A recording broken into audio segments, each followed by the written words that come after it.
નમસ્કાર મિત્રો, મારી યુટ્યુબ ચેનલમાં તમારું હાર્દિક સ્વાગત છે। આજે આપણે વાત કરવાના છીએ પીપાઓ રાજુલાની બાજુમાં ઝવેરચંદ મેઘાણીની કલમે। જુઓ તેમણે શું લખ્યું છે કે મેલ્યું વાંગર મેલ્યું માઢિયું મેલી મવાની બજાર, હવે ડગલા દીને રાત મારે ભરવા પડે ભેરાઈના।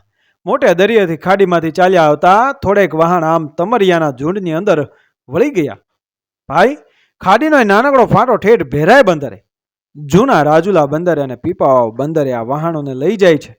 જુઓ, નજર કરો એ કળાએ ભેરાઈના મીઠાના અગર।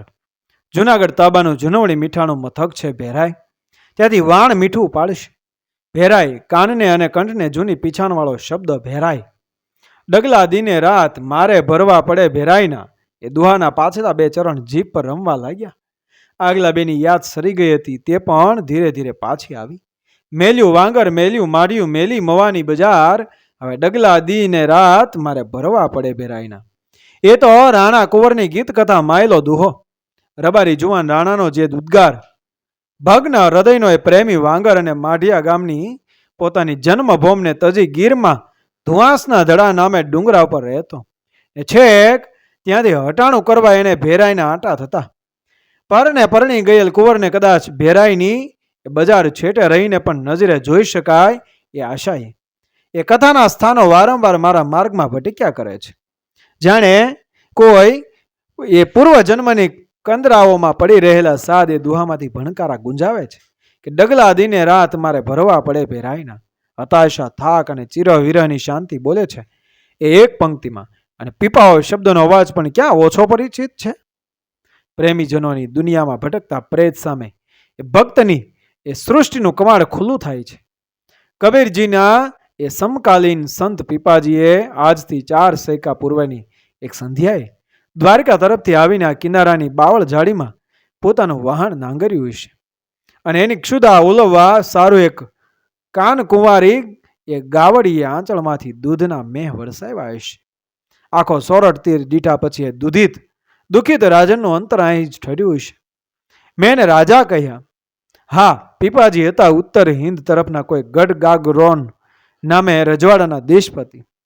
પીપા પૂજે કોટ કેરાળી એ ગીત પંક્તિ હજુ બોલાય છે।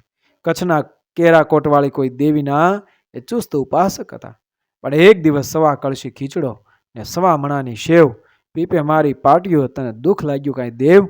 એ પ્રચલિત લોકવાણી મુજબ દેવીનું મોટું નૈવેદ એ જુવારવાના અવસર ઉપર પીપાજીને ભાન થયું કે આ દેવીથી એ ચડિયા તો દેવાથી દેવ ઈશ્વર જગત પર બેઠો છે। થાનકના માંડ્યા હતા તે તમામ દેવી ફણા એટલે પૂતળા ઉપાડીને પીપાએ ભારી બાંધી 8 રાણીઓને લઈને દ્વારકા આવ્યા। ત્યાંથી કહે કે મારે તો જંગલનો જોગ ધરવો છે। બાઈઓ કહે કે સાથે આવીએ। પ્રત્યેકની પાસે પીપાએ એક એક ધોળું વસ્ત્ર, તુલસીની માળા અને ગોપી ચંદનનો કટકો ધરી દીધા। ભેગા આવવું હોય તો રાજ શણગાર ઉતારીને આ ભેખના પરિધાન પહેરી લ્યો, નહીં તો સુખેથી પાછા જઈ રાજ સાહેબી માણો। કોઈને માથે મારું ધણી તરીકેનું બળજોર નથી। સાંભળીને સાત તો પાછી ફરી ગઈ।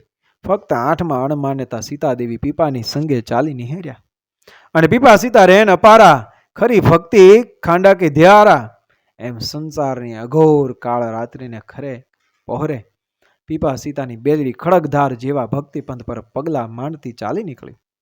સોરઠી રત્નાકરે તીરે તીરે તીરે અનંતની ઝાલરી સાંભળતા એ મસ્તક ઉપર પેલા દેવલાની ગાંહડી ઉપાડી છે।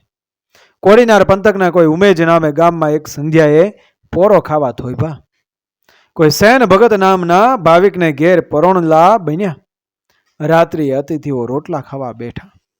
તે વેળા ઘરમાં યજમાનની ઘરવાળી દીઠામાં ન આવી। મહેમાનોએ હઠ લીધી કે જમીએ તો 4 જણા ભેળા બેસીને। ઘરનો ધણી ઝંખવાણો પડી ગયો, ક્યાં છે ઘરના મૈયા? સાંજરે તો દીઠા હતા ને અત્યારે ક્યાં ગયા? ઘરધણીએ પ્રશ્નનો ઉત્તર ન દઈ શક્યો। હૈયું ભરાય આવ્યું, કંઈક ભેદ છે સમજીને સીતા મૈયાએ ઘરમાં આંટો મારી શોધ કરી। ઘરધણિયાણીને દાણા ભરવાની ખાલી કોઠીમાં બેસી ગયેલી ભાળી, અંગે એક પણ લુગડા વિન્યા, નક્ષિક નગ્ન બેઠી બેઠી થરથરી રહી છે। અને ત્યારે ભાઈ, આનું શું કારણ? અતિથિ દેવ ગરધણી આંસુની ધારા લૂછતો બોલ્યો, આજ ઘરમાં કશુંય અનાજ નહોતું, એક પણ ઘરવખરી બાકી નહોતી રહી.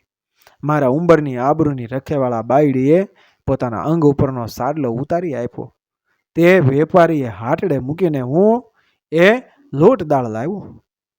બાએ ન વસ્ત્રી દશામાં ઓરડો ઓઢીને રાંધણું કર્યું. તમને ખાવા બોલાવ્યા એટલે પોતાની એબ સાચવા કોઠીમાં ઉતરી. આ મારી કથની છે. પોતાની પછેડી વડે બાઈનું અંગ ઢંકાવીને પછી પીપા સીતાએ ગુપ્ત મસલત કરી. શું કરશું દેવી? મહારાજ, કાલે રાત્રે અહીં નાચનો જલસો કરીએ. લોકો જોઈ જોઈને દ્રવ્ય દેશે. શી રીતનો જલસો? હું રાજની દીકરી છું. પિયરમાં નૃત્ય ગીત શીખ્યું છું. આપ ઢોલક બજાવજો, હું નાચીશ. ભજન કરવા બેસશું તો ભજનીકને ભિક્ષા આપે એવું આ ગામ નથી લાવતું. પણ નાયકનાને માથે લોક નોછાવર થયા વિના નહીં રહે. સીતાના રૂપ લાવણ્યની સામે પીપાજી તાકી રહ્યા. આને મેં દુહાગણ કરીને ત્યજી હતી. આના દેહમાંથી આટલી બધી માધુરી નીતરી રહી છે એ મને ખબર જ ન રહી. આ રૂપ ને આ કંઠ શું ભોગને સારું નહોતા સર્જાયા? મારી સીતા શું આજ રાતે આ ગરીબ યજમાન પત્નીનો દેહ ઢાંકવા માટે નર્તકી બનશે? હિન્દુસ્તાની નાચનારી આવી છે. રૂપરૂપનો ભંડાર કોઈ રાજ રમણી આવી છે ભાઈ.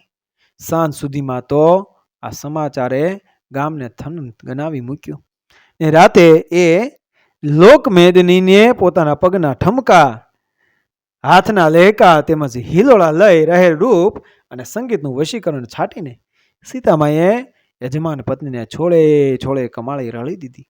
એ પીપા અને એ સીતા ચાંચની ખાડીના ખમકારા ઝીલતા એક સંધ્યાએ કાંઠાળી આહિરોના મુલક પર ઉતર્યા અને દેવીના ફણાને ખાડી નીરમાં પધરાવી દઈ એક જગતપતિની ભક્તિ લઈ બેસી ગયા. એની ગાળેલ વાવ તે પીપા વાવ. આજ ત્યાં ગામડું વસેલું છે. ધર્મનું સ્થાનક રોપાયું છે અને મહંતા એટલે રજવાડી ઠાઠમાઠ, ભોગવિલાસના ભ્રષ્ટાચાર કે સ્વયં પૂજાના પાખંડ નહીં, પણ મહંતા એટલે તો પૂર્ણ ત્યાગમાં રંગાયેલ જીવનની સાથોસાથ અહોરાત્ર ધૂળ છાણમાં આળોટતી કાયાનું ઘેનું અને રક્ષા કાજે શુદ્ધ આત્મસમર્પણ. પરસેવે નવરાવી ખેતરાવું મજૂરી, ગરીબો શરણાગતોની ટહેલ એ સુંદર બેશક રૂઢિગત પરંપરાનો કંઈક અવશેષ જો સોરઠમાં ક્યાંય હજુ ટક્યો હોય તો તે પીપાઓની જગ્યામાં દેખાય છે. ત્યાંના વાતાવરણમાં હજુ એ પીપા વાણીના પડછંદા ઉઠે છે કે પીપા, પાપ ન કીજીએ તો પુણ્ય કિયા 100 વાર. ભાઈ, નવસારી વાળા વહાણમાં અમે ઊભા હતા ત્યારે એક સાથીએ સાદ કર્યો, આવો તો કંઈક બતાવું. એમ કહીને એક ખારવાનું બદન ઊંચું કરી એના પેટનો ભાગ ખુલ્લો મૂક્યો. આ જોયા ડાઘ? ખલાસીના પેટ ઉપર પચસે ડામના ચિહ્નો હતા. આ લોકોને પેટમાં દુખાવો ઉપડે. સાથીએ સમજ પાડી. ત્યારે એનું ઓસડ આ રીતે કરે, તુરત લોઢું દગાવીને ડામ ચાંપી દે. દરેકને માટે એક જ ઓસડ. ત્યાં તો વહાણના 5-6 નાવિકો પોતાની મેળે જ એ પેટ ખુલ્લા કરીને ઊભા રહ્યા. દરેકને 10-15 ચગંદા ડામના હતા. હવે તમે જુઓ, સાથીએ દેખાડ્યું. આ લોકો આ કિનારેથી એ આપણા રાજુલાના પથ્થરો ઉઠાવીને એ વહાણમાં ભરશે. એક એક શિલા 10-10 મણની હશે તો પણ ખંભે ઉપાડીને આ સાંકડા પાટિયા ઉપર થઈને દોડાદોડ વહેશે. સામે બંદરે જઈને પાછા એ જ પ્રમાણે માલ કિનારે ઉતારી દેશે. ત્યારે એને આ વહાણનો માલિક જે આપશે તે પેટ પૂરતું પણ નહીં હોય. વહાણવાળો વેપારી પોતાની પેઢીની ગાદી ઉપર પડ્યો શાંતિથી આ લોકોનું રળેલું એ પચાવી જશે. મિત્રો, વિડીયો પસંદ આવ્યો મારી ચેનલ સબસ્ક્રાઈબ કરો, ફોલો કરો, શેર કરો. મળી આવી જ ઘટનાને પ્રેરણાદાયક વાર્તાઓ સાથે આગળના વિડીયોમાં બન્યા રહેજો મારી ચેનલ સાથે. જય શ્રી કૃષ્ણ, રાધે રાધે, જય ભવાની.